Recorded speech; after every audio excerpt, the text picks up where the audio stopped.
Moving into the last week of May, I can't believe that May month is gone already.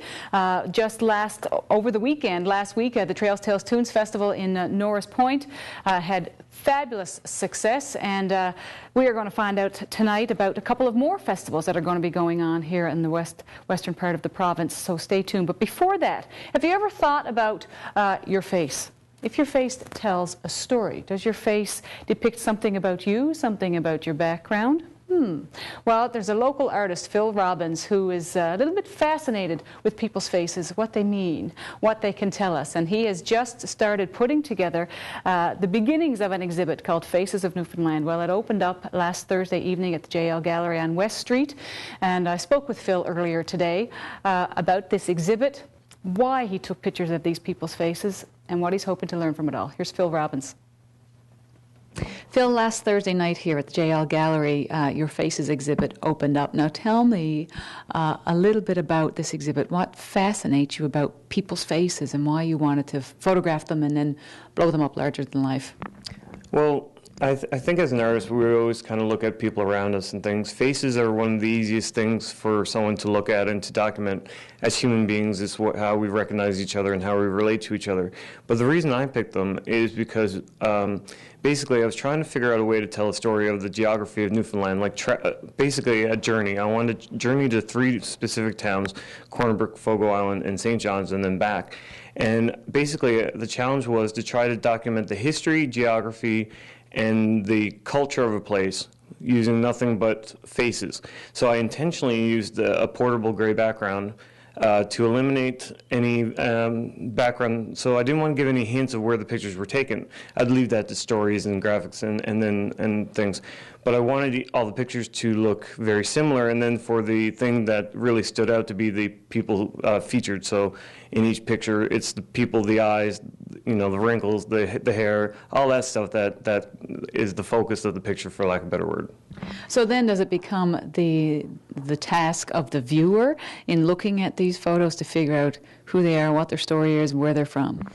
Well, essentially, each picture has a tag that says where they're taken, but I do kind of want people to look at the pictures, to study them, to look at the type of clothes and how the people are positioned and the kind of interaction between the photographer and the sitter, and create their own stories. My partner Jillian Parsons came up with a term for me that was called implied narrative, and basically I put pictures that have no relationship to each other besides location next to each other, and I try to let the viewer create a story between them, so they sort of fill in the blanks that I leave.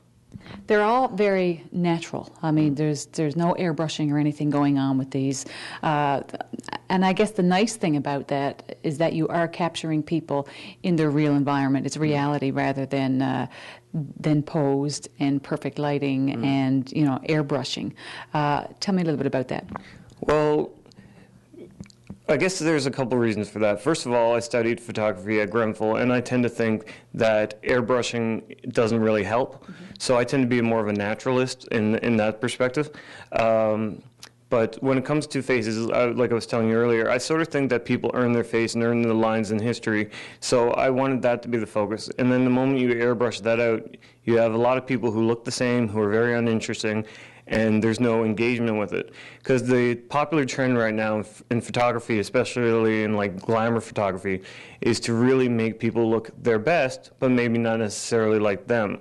So what we tried to do is just using natural light, because I didn't use any flashes, just a diffuser, and using the very basic tools, I wanted to make people look as natural as possible, which had the end result of being as beautiful as possible.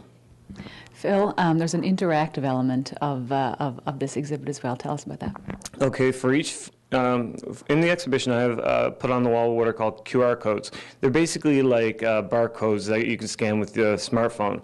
I've been playing with the idea of how to use them in exhibitions and stuff. So this was my first playing with it. Basically this exhibition was created from a journey.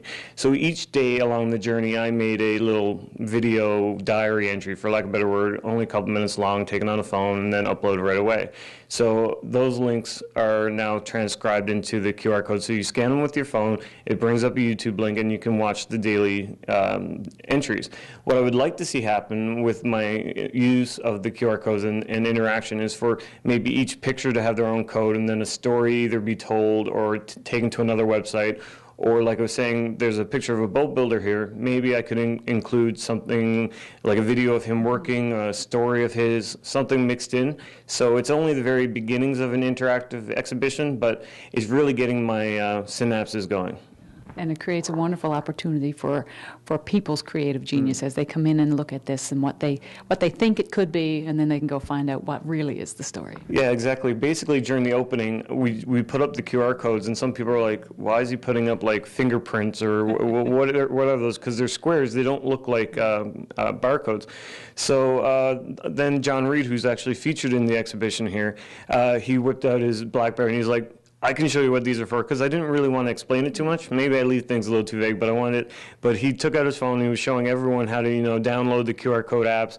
Yeah, we were having people downloading on their iPhones and other mobile phones, and just really getting a kick out of it. And then we had everyone of a certain age range and above going, what are all these people doing with their phones? They're kind of crazy, don't quite get it. So it really created a nice discussion as to what was going on, what this part of the exhibition was all about, and why everyone had to take out their phones. So it made a nice little moment. I liked it.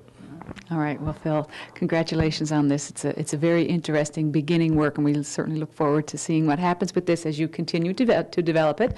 And fingers crossed, it'll end up on the other side of the island as you're hoping. Thank you very much. And we're close to getting somewhere in St. John's, I believe, so hopefully that will turn out well. And that's local artist Phil Robbins taking photography and interpretation to a whole new level. Go in to the JL Gallery there on West Street and see those great photos. And maybe go online and see what all of that is about. Well, I mentioned at the top of the show that